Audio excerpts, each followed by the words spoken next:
إن الحمد لله نحمده ونستعينه ونستغفره ونعوذ بالله من شرور أنفسنا ومن سيئات أعمالنا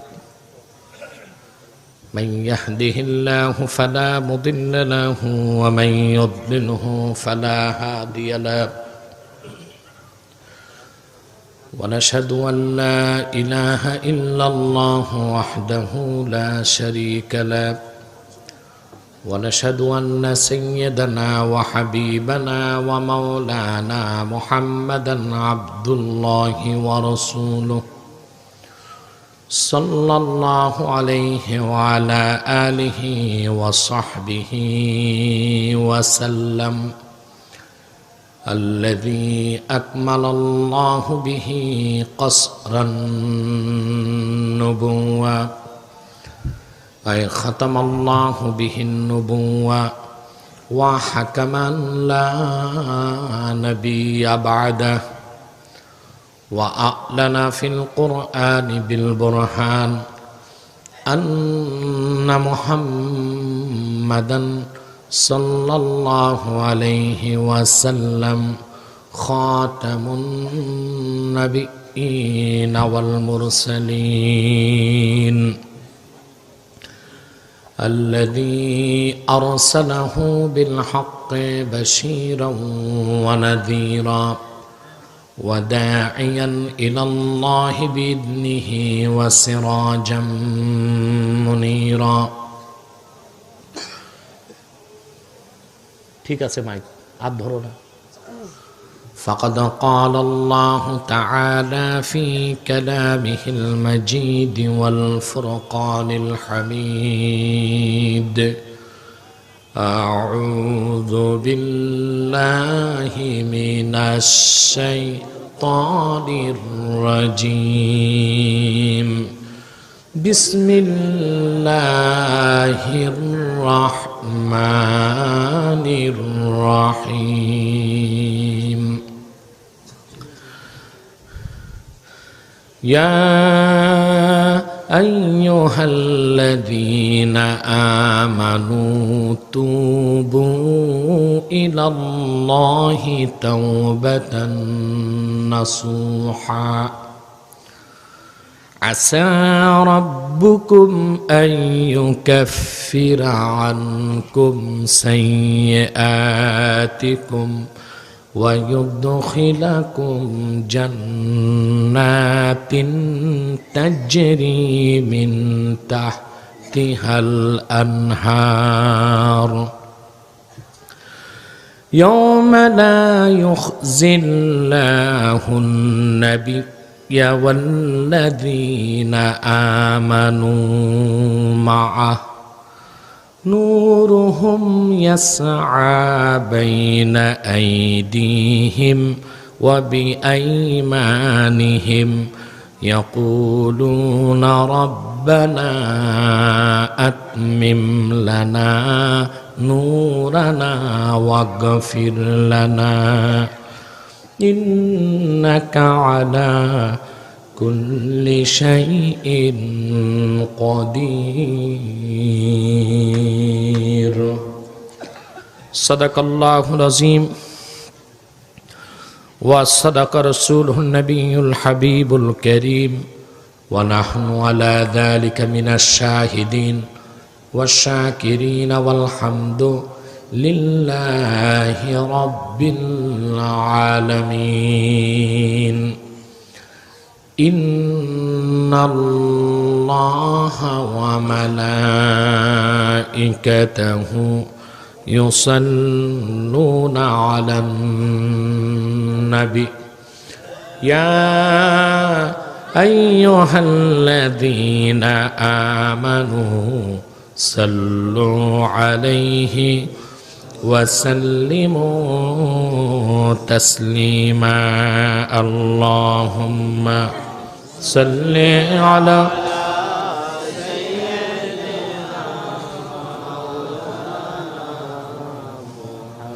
زبان کھولے وعلى آل سيدنا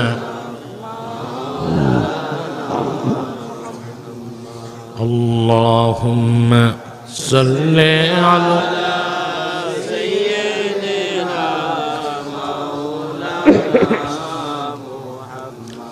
وعلى آل سيدنا مولانا محمد Medina Medina मोमिनों की गुनगुना है दीदारे मदीना आशिकों की तमन्ना है अल्लाहुम्मा सल्ले अला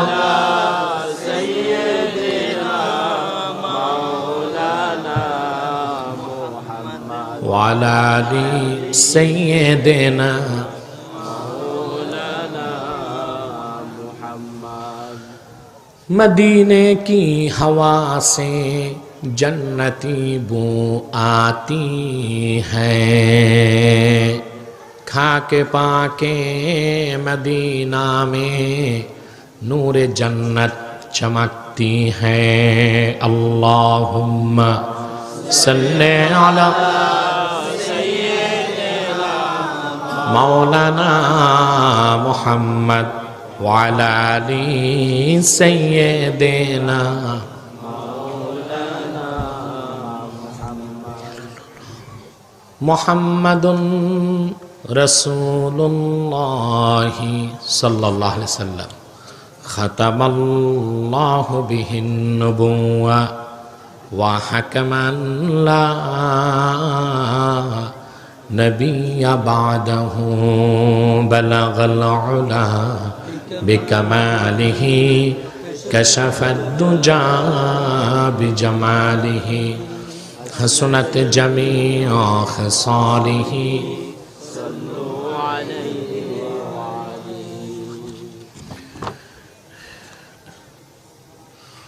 কুশিয়ারা হিলফুল ফুজুল যুব সংগঠন ও এলাকাবাসীর যৌথ উদ্যোগে আয়োজিত আজকের পঞ্চম বার্ষিক ইসলামী সুন্নি মহাসম্মেলনের সম্মানিত সভাপতি, উপস্থিত ওলামায়ে কেরাম, তুলাবায়ে এজাম, প্রচণ্ড গরমে এবং প্রতিকূল আবহাওয়াতে পরিবেশে ছুটে আসা আমার দিন দরদি মুসলমান ভাই ও বন্ধুগণ, সকলকে অন্তরের অন্তঃস্থল থেকে জ্ঞাপন করছি মুবারক। সবটুকুন শুকরিয়া আল্লাহ সুবহানাহু ওয়া তাআলার জন্যে, যিনি আজকের এই বরকতপূর্ণ মাহফিলে আমাদেরকে আসার বসার তৌফিক দয়া করে ভিক্ষা দান করেছেন।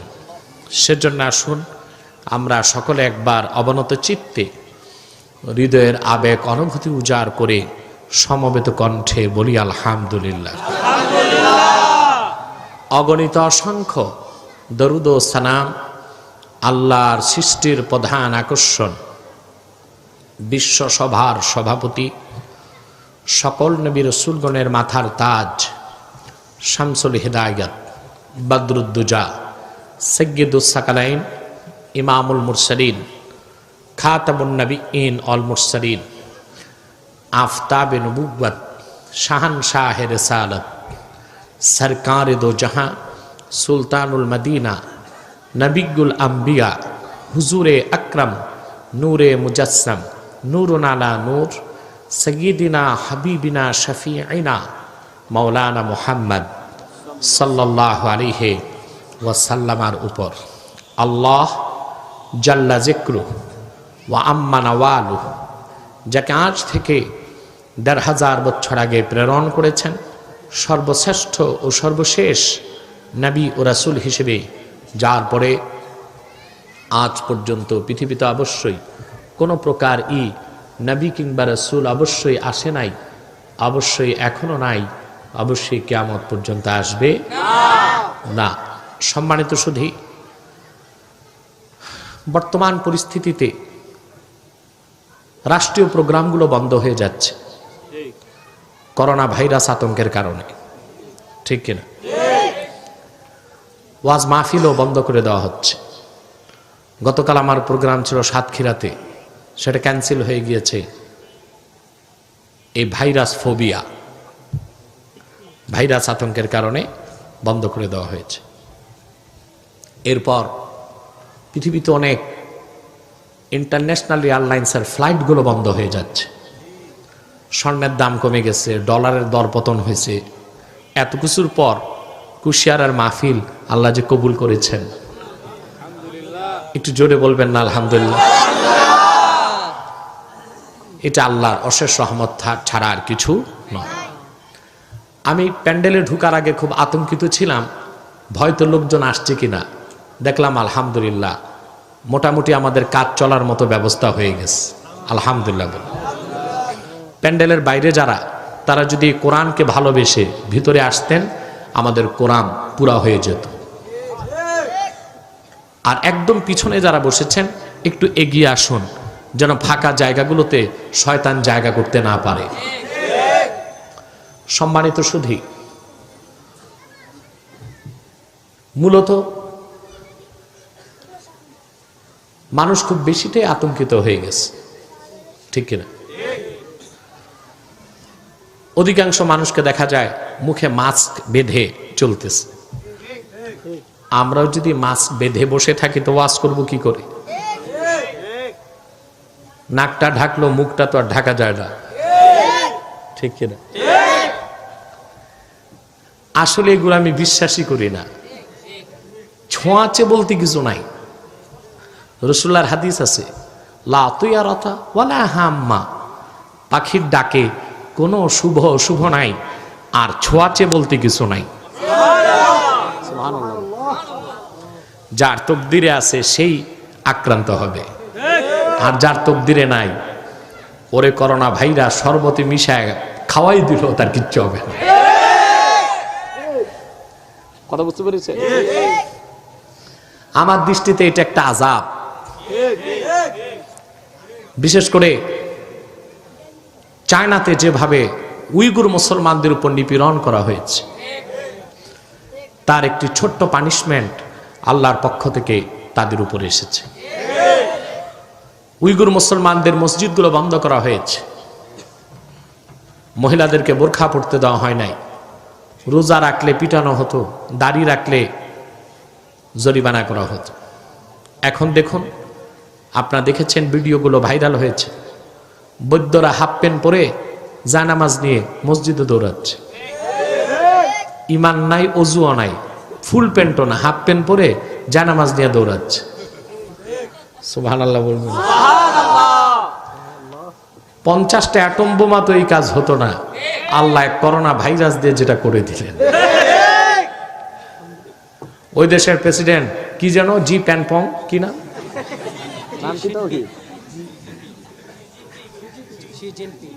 আচ্ছা, এই প্রেসিডেন্ট যে মসজিদের দরজায় দাঁড়ায় থাকে ভিক্ষুকের মতো মুসলমানদের দোয়া নিতে। সুবহানাল্লাহ, দেখেছেন না আপনারা?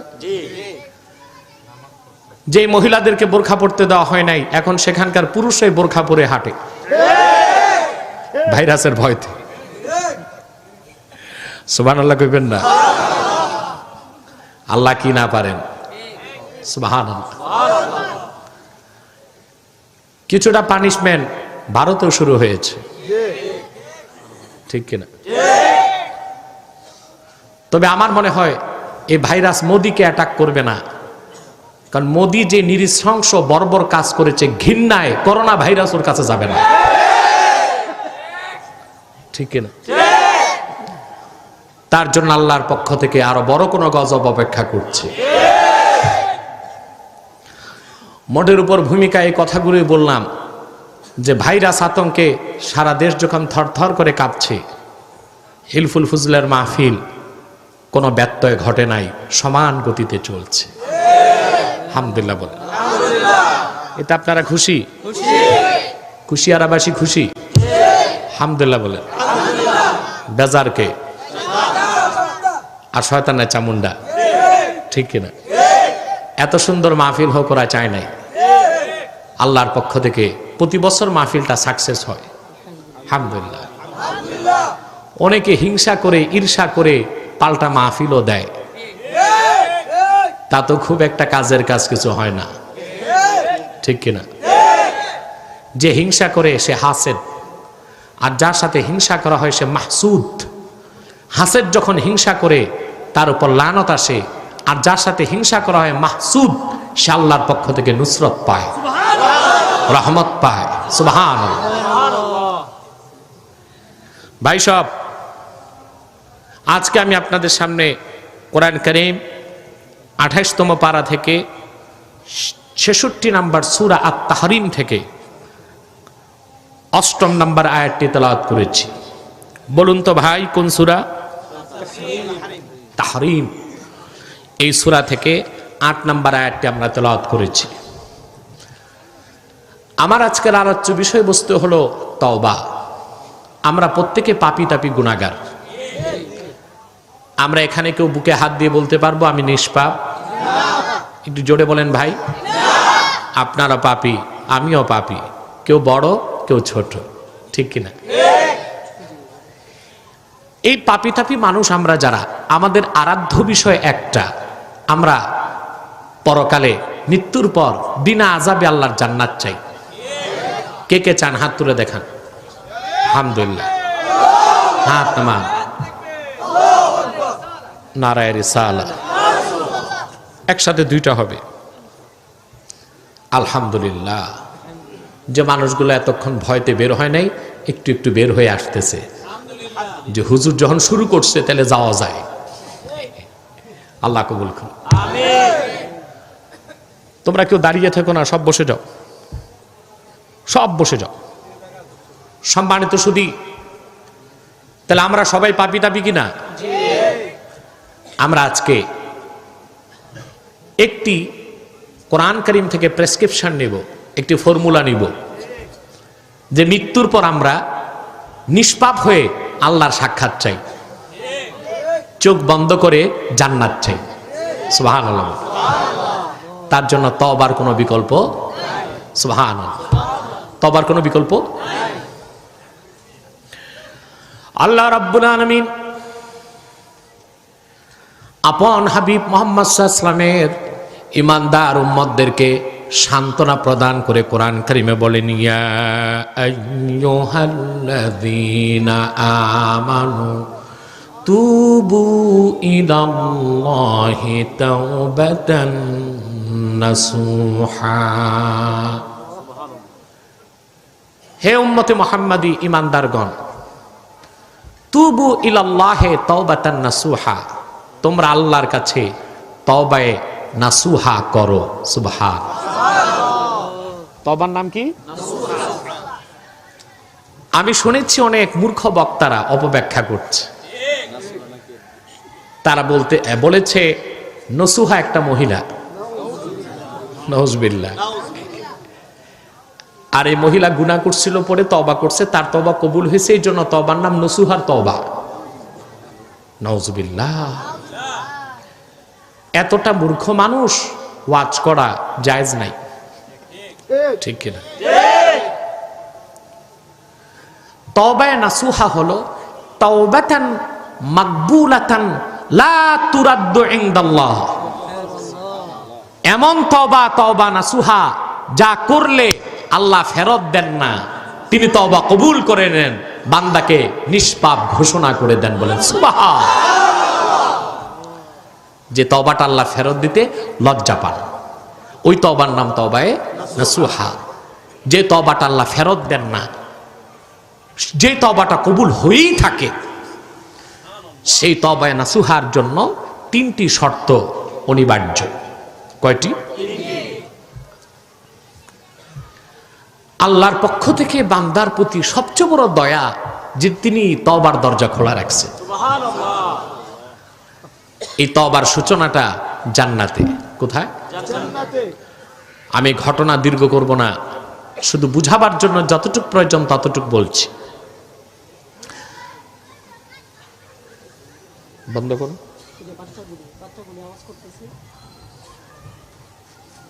নামে না বাচ্চা, কাজ তো ইয়াজুজ মাজুজেরটা করতেছে। ভাই সব খেয়াল করছেন? পৃথিবীর প্রথম মানুষটিকে আল্লাহ তৈরি করলেন জান্নাতে। সুবহানাল্লাহ। কোথায় তৈরি করলেন? আমাদের বিশ্বাস মানুষের অস্তিত্ব শুরু কোথায়? আর কোরআন যাদের কাছে নাই, শুধু বিজ্ঞান আছে, ওদের ধারণা মানুষের তৈরি সৃষ্টি জঙ্গলে। ওদের তো এটাই বিশ্বাস। ওদের দাদা বাবু চার্লস ডারউইন, সে দ্য থিওরি অফ এভোলিউশন, বিবর্তনবাদে বলে গেছে মানুষ বানর থেকে। বানরের সৃষ্টি কোথায়? জঙ্গলে। আর আল্লাহ বলেন মানুষের সৃষ্টি সুবহানাল্লাহ। মানুষ ও মানবতার মর্যাদা দর্শন বিজ্ঞান দেয় নাই, দিয়েছে কোরআন, দিয়েছে ইসলাম। ঠিক কিনা? আল্লাহ রাব্বুল আলামিন হযরত আদমকে জান্নাতে সৃষ্টি করলেন। দীর্ঘকাল তিনি জান্নাতে থাকার পরে একাকিত্ব অনুভব করলেন। আল্লাহ রাব্বুল আলামিন হযরত আদমকে সঙ্গী দান করলেন তার স্ত্রী। জান্নাতে এবার হলেন কয়জন? আল্লাহ ডাক দিয়ে বললেন, ওয়াকুলনা ইয়া আদামুসকুন আনতা ওয়া যাওজুকাল জান্নাতা ওয়া কুলা মিনহা রাগাদান হাইসু শি'তুমা ওয়া লা তাকরাবা হাযিহিশ শাজারাতা ফাতাকুনা মিনাজ সুবহানাল্লাহ। আল্লাহ রাব্বুল আলামিন বললেন, আমি বললাম হে আদম, তুমি এবং তোমার স্ত্রী পরমানন্দে বেহেশতে বসবাস করো, যেখানে খুশি সেখানে যাও, যা খুশি তা খাও। কুলা মিনহা রাগাদান আয় ওয়াসিআন, প্রাচুর্যের সাথে খাও, পেটটা ভরে খাও, মনটা ভরে খাও। সুবহানাল্লাহ বলেন। আল্লাহ বেহেশতে আদম আর তার স্ত্রীকে বললেন মন ভরে খাও। ওয়া কুলা মিনহা রাগাদা আয় ওয়াসিআ, বেশি বেশি খাও। বেশি বেশি খাও। বেশি খাওয়ার জায়গা জান্নাতে, কম খাওয়ার জায়গা দুনিয়ায়। দুনিয়ায় খাবেন কি? আসি কি দুনিয়ায়? দুনিয়ার যত খাদ্য, আপনি কোনো 5 স্টার হোটেলে যদি যান বিদেশে, ওখানে আপনি যদি বুফেটে যান, খাদ্য পাবেন 150 পদ, 60 পদ, 70 পদ, তত কম না, 170 পদ। ঠিক কিনা? হল্যান্ডের নাম শুনছেন না? ওদের প্রধান জীবিকা আলু। এই আলু থেকে ওরা 500 আইটেমের খাদ্য বানায়। কত আইটেম? 500। দুনিয়ার সব খাদ্য যদি একটা টেবিলে আনেন, স্বাদ মাত্র 6 রকম: ঝাল, টক, মিষ্টি, ন্যানো, তেতো, পানসা। 7 নাম্বার কোনো কয় রকম? খাদ্য 10,000 রকম রান্না করবেন, স্বাদে 6টার বাইরে 7 নাম্বারটা আপনি আমাকে দিতে কথা বলেন। বিজ্ঞান দেখেছে এক একটি মানুষের জিহ্বায় আল্লাহ পাক 10,000 টেস্টিং বার্ড ফিট করে দিয়েছেন। তার মানে 10,000 আইটেমের খাদ্য যদি মানুষ খায়, 10,000 রকম স্বাদ রিসিভ করার মতো টেস্টিং বার্ড আল্লাহ জিহ্বায় রেখে দিয়েছেন। তা তো দুনিয়ার জন্য নয়, সেটা জান্নাতের জন্য। ঠিক কিনা বলে? এর জন্য আদমকে আল্লাহ বললেন মনটা ভরে বেশি খাওয়ার জায়গা জান্নাতে। দুনিয়াতে বেশি খাবেন সমস্যা, স্ট্রোক, হার্টে ব্লক, গ্যাস্ট্রিক, আলসার রোগের বাসা। ঠিক কিনা? আপনাদের সমস্যা নেই, আপনারা খাবেন আর মাহাদির জিমে যে ব্যায়াম করবেন। কি বলে? আমি কয়েক মাস আগে এসেছিলাম তো, কাছেই না, জিম উদ্বোধনে সামনে। দরকারটা কি এত খেয়ে তারপর ডিক্রিজমেন্ট, এ চর্বি গলানোর দরকারটা কি? আর এক ডাক্তার বের হয়েছে ঢাকা, উনি ডায়েটিং দেয়, শুধু পানি খাওয়া, ভাতও না রুটিও না, শুধু পানি খাও, শশা খাও। আল্লাহ মাফ করুক, এখনো ঘাস খাওয়ার পরামর্শ দেয় না। সব বাড়িতে শুধু বেশি খাওয়ার জায়গা, কম খাওয়ার জায়গা। আমরা উল্টাটা করি, দুনিয়ায় বেশি খাই, নিজের বাড়ি না, দাওয়াত খাইতে গেলে পরেরটা। কথা বলে জম্পের খাওয়া খায়। আমি তো অনেক মৌলী সাহেবও দেখছি 4টা টিফিন কারি এক জায়গায় খায়, 3 জায়গাটা প্যাকেট করে। কি দরকার? আমরা বেশি খাবো না, খাওয়ানোর চেষ্টা করব, ঠিক কিনা? আমরা পরেরটা বেশি খাই দাওয়াত খেতে গেলে। 500 টাকা দিয়ে দাওয়াত খেতে ঢুকে, বিয়ের দাওয়াত, বল্টু খেয়ে বের হয়েছে, সল্টু জিজ্ঞেস করে কি খাইছো? কই পেটটা ভালো না, বেশি খাইতে পারি নাই।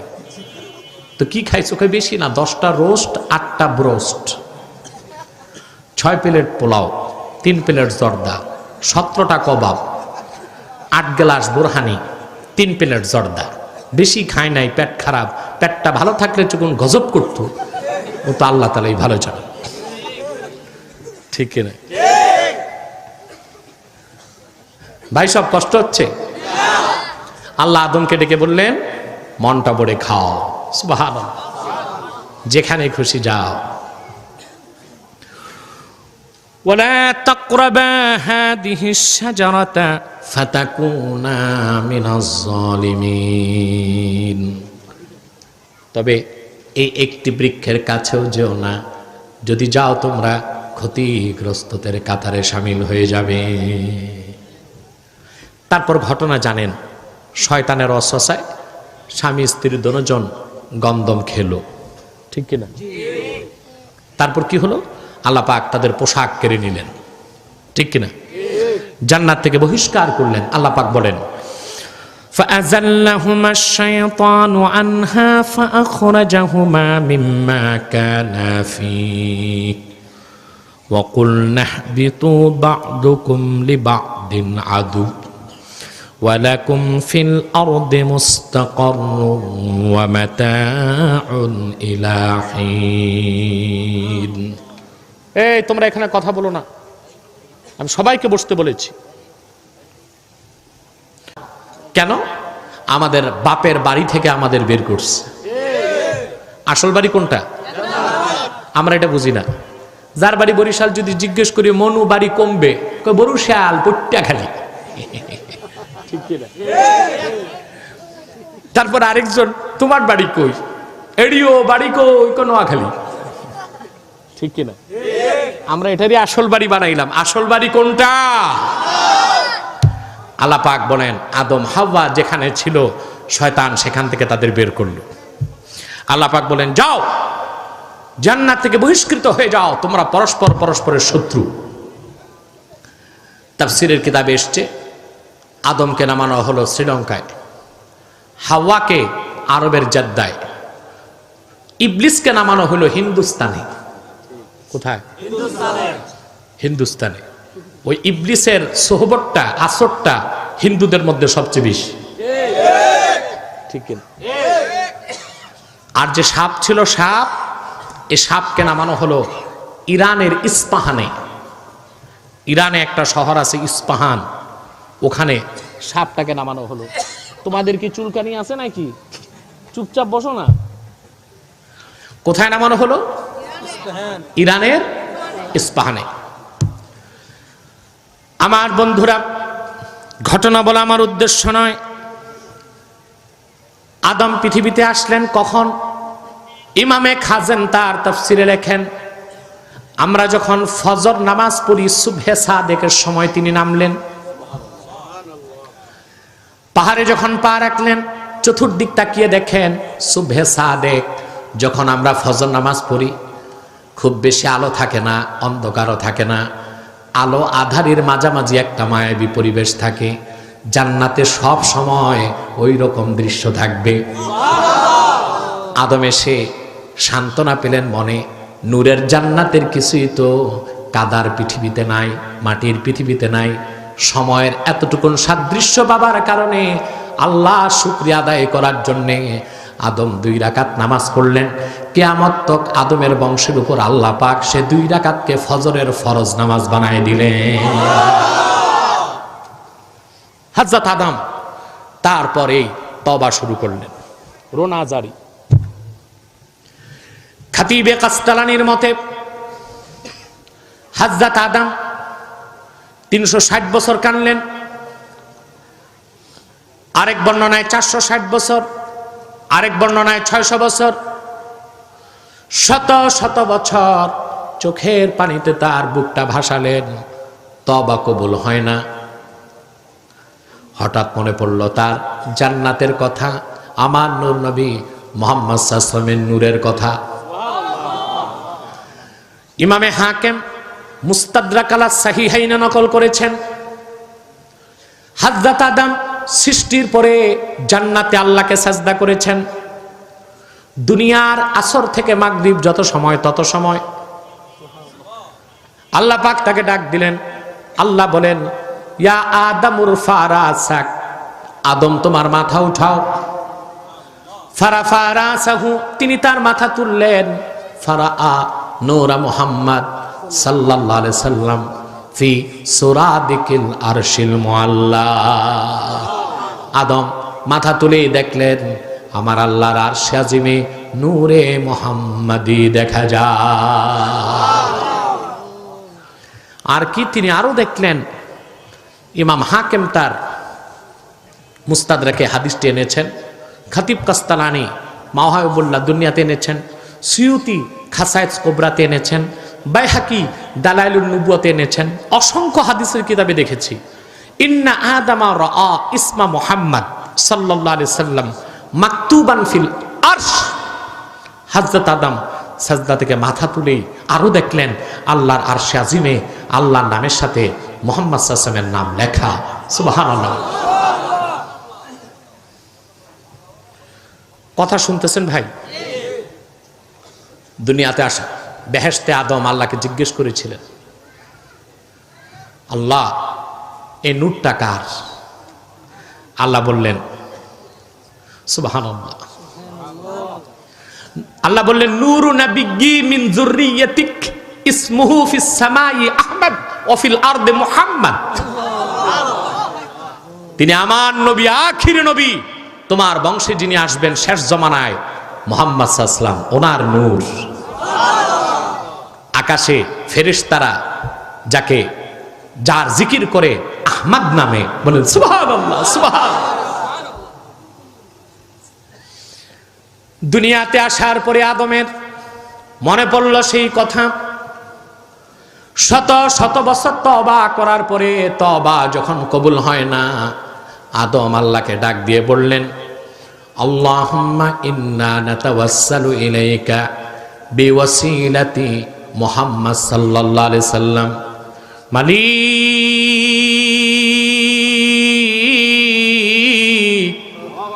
শত শত বছর তওবা করলাম, তওবা কবুল তো হয় না। আজকে তোমার আখির নবী মুহাম্মদ সাল্লাল্লাহু আলাইহি ওয়াসাল্লামের উসিলা ধরে তওবা করলাম, তওবা কবুল করে না।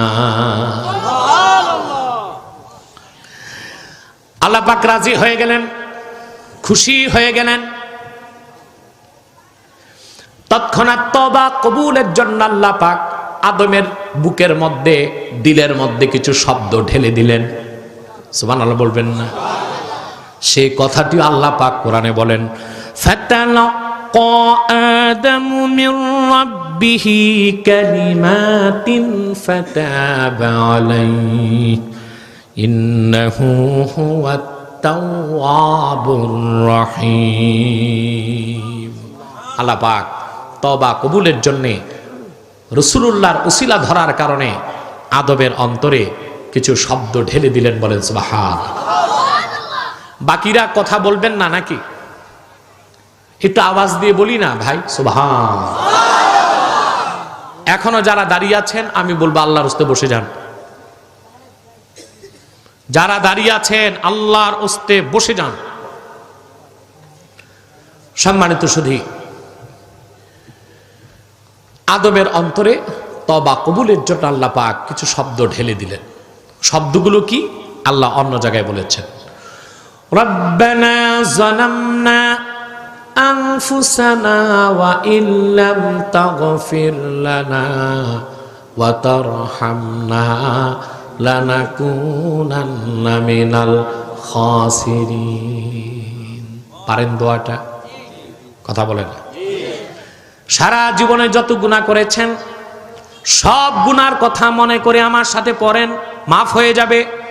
পড়েন রব্বানা যালামনা আনফুসানা ওয়া ইন লাম তাগফির লানা ওয়া তারহামনা লানাকুনান্না মিনাল খাসিরিন। আদম ডেকে বললেন, আয় আমাদের রব, আমি আর হাওয়া দুজন জুলুম করেছি নিজেদের উপর, যদি তুমি মাফ না করো তাহলে আমাদের বাঁচার উপায় নাই, ক্ষতিগ্রস্তদের কাতারে আমরা শামিল হয়ে যাব। আল্লাহর পক্ষ থেকে ওহী চলে আসলো, ফাআওহাল্লাহু ইলা আদম ইয়া আদম ক্বাদ গাফারতু যামবাক ওয়া জাআলতুকা মিনাল আম্বিয়া। রে আদম, ক্ষমা করতে চাই নাই, কিন্তু আমার আখিরি নবী মুহাম্মদ সাল্লাল্লাহু আলাইহি ওয়াসাল্লামের উসিলা ধরার কারণে আমি আল্লাহ তোমারে ক্ষমা করে দিলাম। শুধু তাই নয়, তুমি আব্দুল্লাহ আদমকে আমি আল্লাহ আজকে নবিউল্লাহ বানায় দিলাম।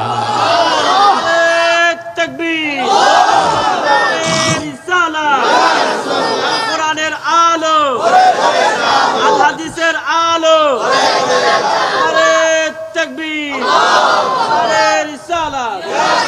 আল্লাহ কবুল করুক, আল্লাহ মঞ্জুর করুক, বলুন আল্লাহুম্মা আমিন। আল্লাহ পাক ডাক দিয়ে বললেন, আদম, শুধু তোমার তওবা কবুল করলাম তাই নয়, আমি তওবার দরজা খুলে দিলাম, এই দরজার বন্ধ করব না। কিয়ামত তক তোমার বংশধর যারাই গুনাহ করবে, মৃত্যুর আগেও যদি তওবা করে, আমি আল্লাহ তাদের গুনাহ মাফ করে তাদের জান্নাতের বাসিন্দা করে দিব। ইমামে সুয়ুতি শারহুস সুদুর কিতাবের মধ্যে লিখেছেন, কিয়ামতের 160 বছর আগে পশ্চিম দিকে সূর্য উঠবে, সেই সূর্য ওঠার আগ পর্যন্ত তওবার দরজা বন্ধ হবে না। আমার ভাইয়েরা, পূর্বের নবীর উম্মতদের জন্য তওবা ছিল কঠিন, কিন্তু আখিরি নবী নূর নবী মুহাম্মদ সাল্লাল্লাহু আলাইহি সাল্লামের খাতিরে আল্লাহ পাক উম্মতে মুহাম্মাদির জন্য সহজ তওবার ব্যবস্থা করে দিলেন। এই উম্মত যত গুনাহ করুক আল্লাহ তাদের আযাব দিবেন না, গজব দিবেন না, তওবা কবুল করে নেবেন। ভাই সব, আপনাদের সান্ত্বনার জন্য বলি, আপনি কত আর গুনাহ করেছেন, কত পাপ করেছেন। রাসূলুল্লাহ সাল্লাল্লাহু আলাইহি ওয়াসাল্লাম ইরশাদ করেছেন হাদিসে কুদসি, ইয়া ইবনা আদম লাউ বালাগাত যুনুবুকা আনানাস সামা সুম্মা ইস্তাগফারতানি লাগাফারতু লাক। ওরে বনি আদম, তোমার গুনাহ জমে জমে যদি আকাশের মেঘমালা পর্যন্ত পৌঁছে যায় কিংবা আকাশ পর্যন্ত পৌঁছে যায়, তারপর তুমি যদি আমার কাছে আত্মসমর্পণ করে তওবা করো, আমি আল্লাহ তোমার জীবনের সব গুনাহ মাফ করে দিব। মনে আশা আছে না নিরাশ? এক ব্যক্তি ইমামে আজম আবু হানিফা রাহমাতুল্লাহকে যে বললেন, হুজুর, এক পোড়া কপাল, তার মার সাথে জেনা করছে, অতঃপর মাকে হত্যা করছে, তারপর মায়ের মাথার খুলিতে মদ পান করেছে, আল্লাহ কি তাকেও মাফ করতে পারেন? ইমাম আজম বললেন, হ্যাঁ, সেও যদি তওবা করে আল্লাহকে রাজি করতে পারে, তাকেও আল্লাহ মাফ করতে পারে। আচ্ছা ভাই, এইরকম একজন পাপী আমাদের মধ্যে আছে? কথা বলেন। এত বড় পাপী আমাদের মধ্যে নাই। তা আমরা কেন নিরাশ হব? নিরাশ হবার কিছু নাই মুসলমান। আল্লাহ রাব্বুল আলামিন আমাদের পক্ষে, আমরা নূর নবী মুহাম্মদ সাল্লাল্লাহু আলাইহি ওয়াসাল্লামের উম্মত। আল্লাহ একবারই ঘোষণা করেছেন আমাদের ব্যাপারে, উম্মাতুন মারহুমাতুন মাগফুরা। আমাদের জন্য আল্লাহ পাক স্থায়ী ক্ষমা ঘোষণা করে রেখেছেন। আর রাসূলুল্লাহর খাতিরে রহমতের চাদরে আমাদের বেষ্টন করে আছেন। যতই গুনাহ হোক চিন্তার কিছু নাই, তওবার মতো তওবা যদি করতে পারেন, শিশুর মতো নিষ্পাপ হয়ে যাবে।